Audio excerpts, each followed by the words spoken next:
I'm Chronix, and this is Crystal from the most extreme wrestling, and this is your Raw review for June the 3rd, 2013 from Hartford, Connecticut. Yay. And what a glorious episode it was. Man, this episode sucked. I could think maybe, possibly, if you were in the crowd, it could be enjoyable. Because you got to see Triple H and Vince McMahon and Stephanie. And that's true.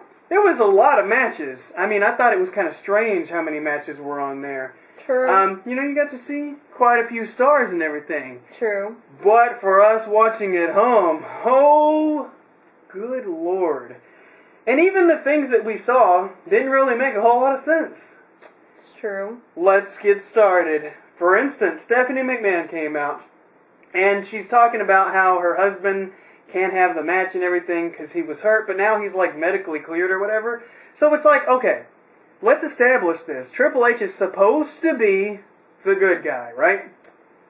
I'm not sure. No, because Curtis Axel is total bad guy with Paul Heyman. We're supposed to hate him. Okay. He's a jerk. He hates on his own dad. Okay. So Triple H is supposed to be the hero here. But he uses his dad's stuff. I know, but he was saying he was better than his dad because he looked at Triple H in the nose. Then why would he use his dad's stuff?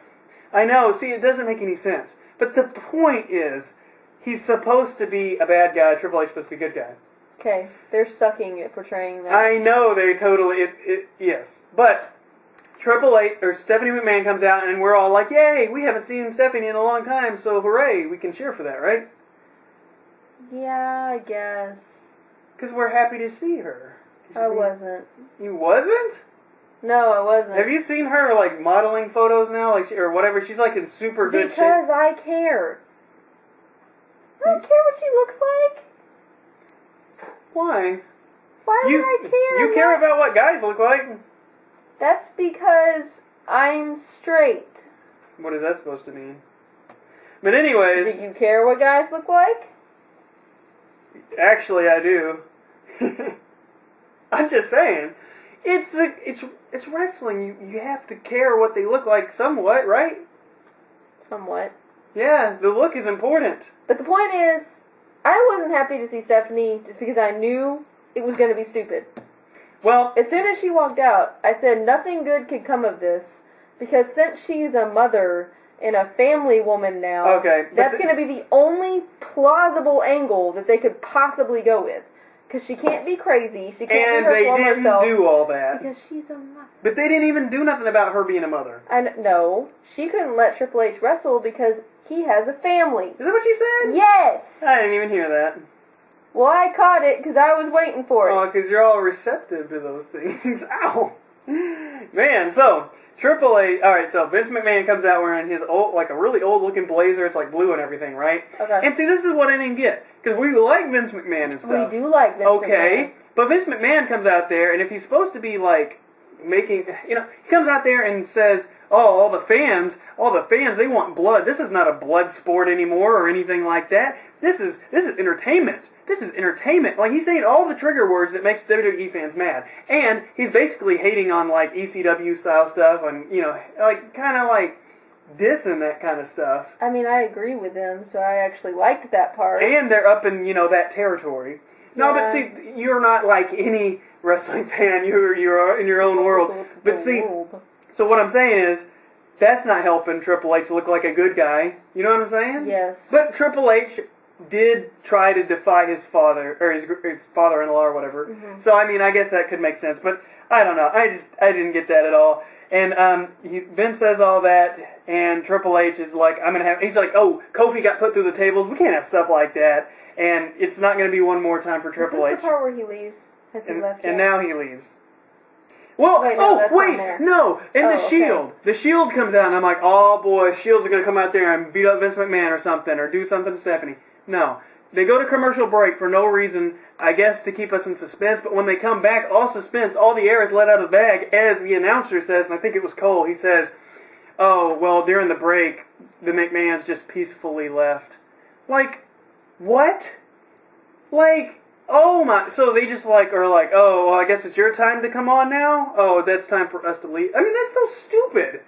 Like, why not do something where it's like, oh, big scary Shield coming. All the McMahons, they better watch out. They're not going to do that because they've got this whole "we're a family, we have children" thing going on. I don't think so. Because when Triple H left, what did he say? I'm going to leave so that my children don't have to see me beat their grandfather on TV. They said that. Yes, they did. We have children.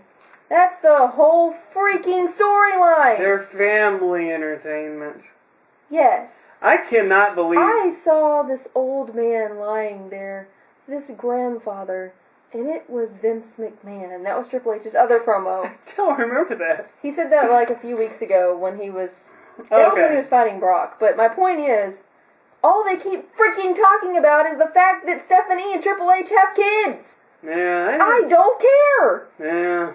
That is... You have to admit that's one of the lamest storylines you ever heard. One of the lamest I've ever heard?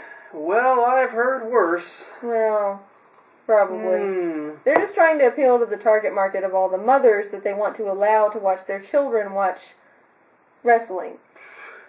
Yeah, by having Brock Lesnar bleed all over the place like a pig. But they have exemplified the fact that they have to protect their children. Shoot. So. Anyways, the Shield has a match now with Orton. Hell no, it's Shield and somebody else. Oh wait, no, it's the Shield versus Orton and hell no. My notes are kind of crazy. And Triple H is, that's when he leaves, I guess, and everything.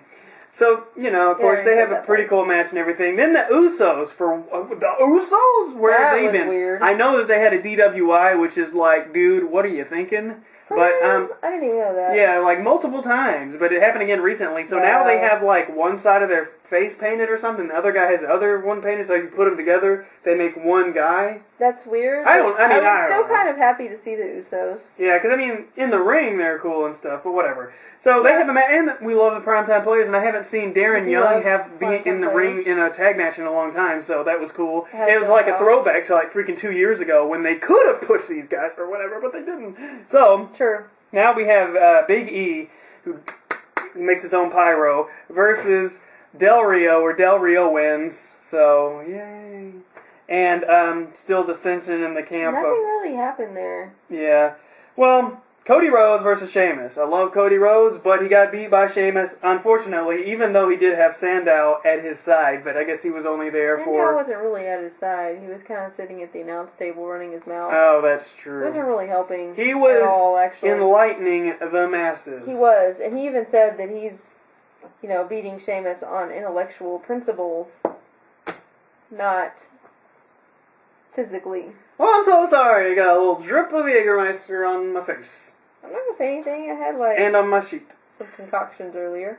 You did have some concoctions. That is why you don't make any sense right now. I have made perfect sense this entire night. So, yeah.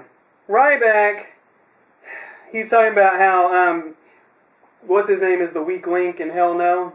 Daniel Bryan and everything. Yes. And I thought it was weird because he's been changing his voice and he sounds kind of different now, which I guess that's cool or whatever. I don't know.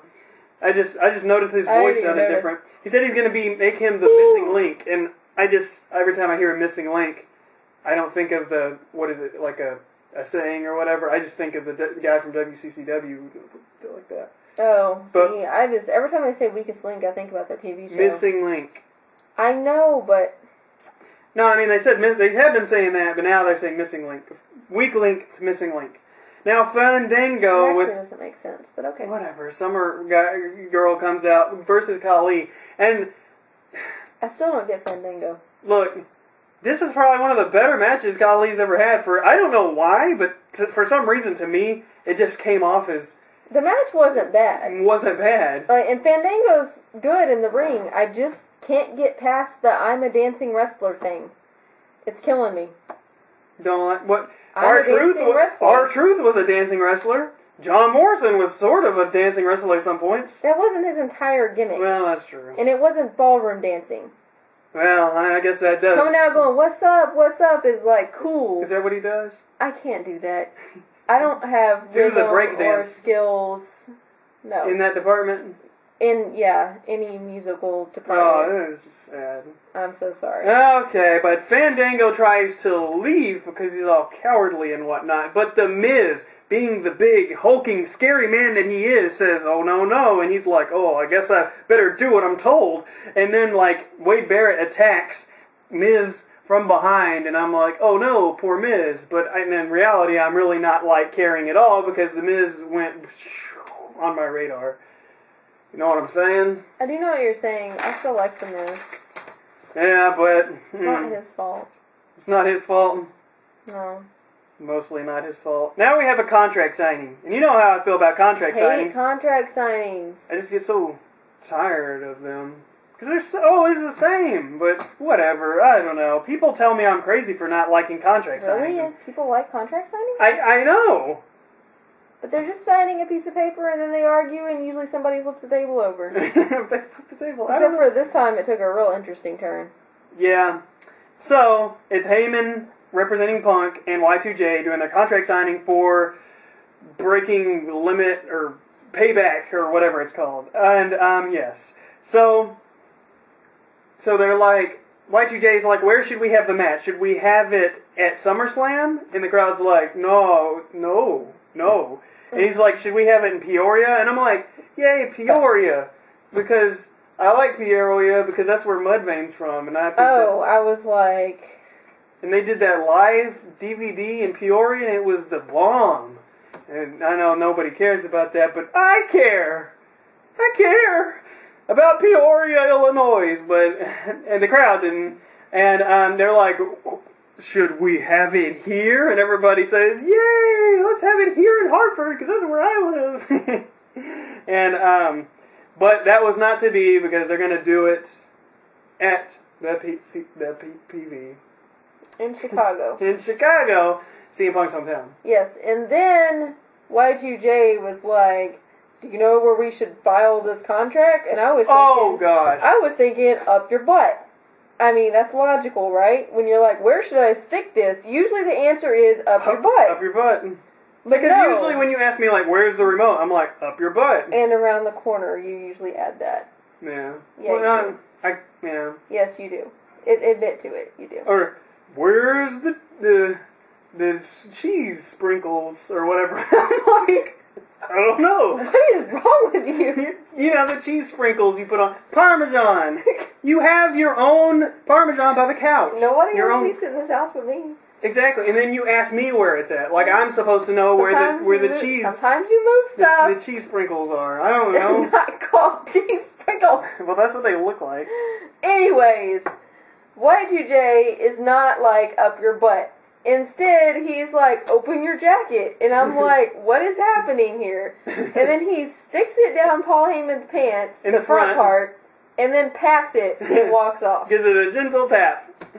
It was weird. Like, I didn't know if that was supposed to be insulting to Paul Heyman, or if Paul was supposed to enjoy it, or if Chris Jericho enjoyed it. Oh, and then the commentator said... I didn't know what happened. Then it was confusing to me. Sorry. Then the commentator said, I bet that didn't go down the way he wanted. And I was like, was that like a pun or a joke? Or was they... I mean, were they just not meant to say that? I don't know. That whole segment confused me. There was not a clear meaning there. Well, he puts it in his crotch and... He patted it. He gave it like 2 pats and then a going away pat. Like, what the... I don't know what was going on with that. It was weird. Like, sometimes Chris Jericho just does things that is just like... It was just strange. But anyways. Anyway, so now we have a match. The Funkadactyls and Caitlyn versus the Bellas and AJ. Which I still... So random. Hard for me to believe that the Funkadactyls wrestle. Yeah, I mean, they're actually not bad now. I know, but do they even come out with Brodus Clay anymore? Yeah, I think so. I missed their intro, so... I mean, they didn't come out on Raw, but they're still around. Tensai's got to do something to get his paycheck, I guess. But Caitlyn wins, and I think she has a new theme, which I don't get, but I like Caitlyn, but why has she got to be, like, in not matches for the title? Why does she have a title if they're not going to use it? Kitty? I didn't like the Bella's outfits today. I don't like the Bella's outfits really ever. I've never really been a fan of their outfits. Strappy red thing. But they've been doing that strappy thing forever. I haven't been paying attention.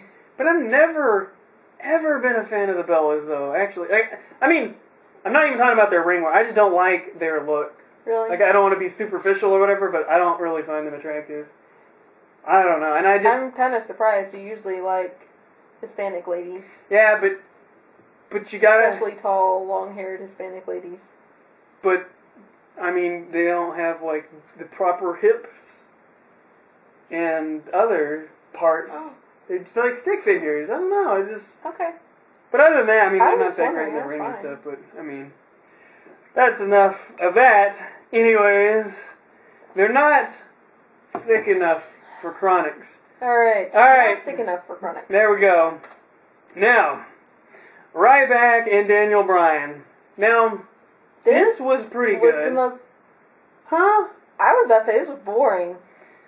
Yeah, it ended in a DQ with the table because Ryback wants to remind us that he's having a table match and other 2 matches, 3 Stages of Hell with John Cena. I found this woefully uninteresting. I found this woefully uninteresting. Crap, I don't have my phone. I have a list of old people sayings that this woman says. I'll go get it for you. Because I want to pull... Where is your phone? It's probably on the other side of that computer. I want to pull up the list. I don't have very many things, but woefully... Woefully uninteresting? Yes, because I have other things that you've said that is like, really? Quit looking at my phone. Yeah. Secret stuff on there. I know, I have Candy Crush invitations. Okay. So, it ended in a table DQ. So now we move on to the main event as I look through my incredibly slow Which was iPhone. Cena versus Curtis Axel. In a note, okay. Okay. In lieu of bothersome and furthermore, and when, I don't know why you said this, but it was an old person saying somehow. You were talking about how your pen is not a communal pen. I was like, what? It's not a communal pen. It's mine. Oh my god. Like, who says and those things? it was woefully uninteresting. You should go ahead and add that so you don't forget. Dude, write that down. I am making that the title of this Raw review. Don't forget. Don't forget. Okay. This is a no disqualification. Put that in your notes. Yes, it's a no DQ match. Very important. And highlight it. Yes. Underline it. Yes. Circle anyways, it. This was even more boring than the match before it. I mean, this match was terrible. My problem with the Curtis Axel thing is, like, winning by, like, a count out and then, like, Triple H passing out doesn't really put you over. That puts over Triple H. So it's like, I'm not thinking about Triple H.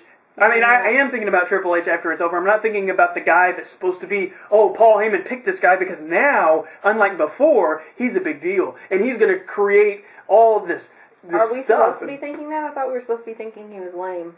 No, he's supposed to be like a big deal. Like, we're supposed to hate him because he's so dang good. But he's so lame. Exactly, because he won by countout and then he got... And he doesn't make sense. He doesn't make sense. It contradicts himself.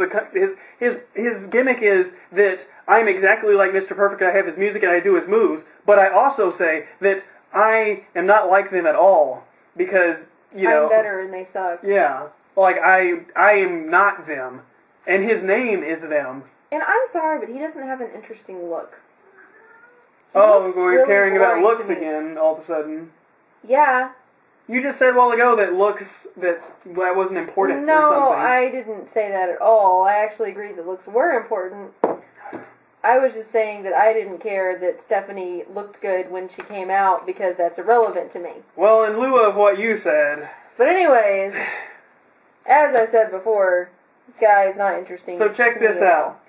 In this match, John Cena has the submission on, and he gets hit with none other than an iPad. I forgot about this. He got hit with an iPad. So, and it was a devastating blow. Think about this. Think about this. We've been talking about how, like, putting things over, right? And how it didn't really work for Curtis Axel. They've been putting over the WWE app like it's the freaking Brock Lesnar main event guy of all time. You see what I'm saying? They've been putting over the WWE thing so much, the app, that it made it to the main event. The WWE, it made it into the main event and interfered and hit John Cena in the face. I just don't get this. It's like, The iPad weighs less than this book.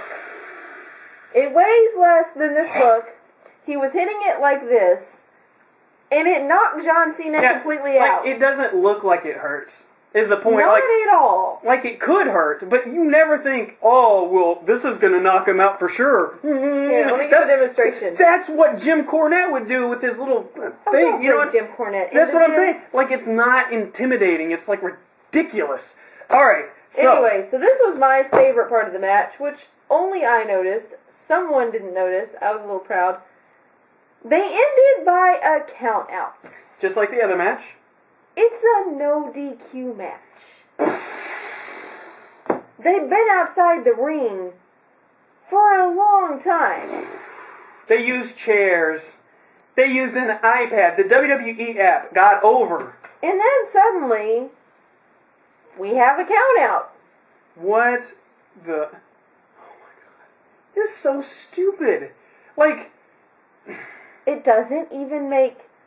sense. Remote sense. Not even a little bit. No. No. It was terrible. I mean, it did end by count out, correct? Yes. Okay. So, not No only sense at all. did it do nothing to help, like, Curtis Axel look impressive. I mean, he did have a more impressive match, but the ending was so stupid, and it didn't even make sense. It didn't even make sense. So boring. You're going to say it's no disqualification and then give a count out. Yep. Oh my god. So, yes, that was Raw. That was Raw. And, oh my gosh. Yes, I don't even know what to think about that ending. But yes, that was Raw. Thanks for watching. My god, could it please make more sense next time or I'm going to go crazy.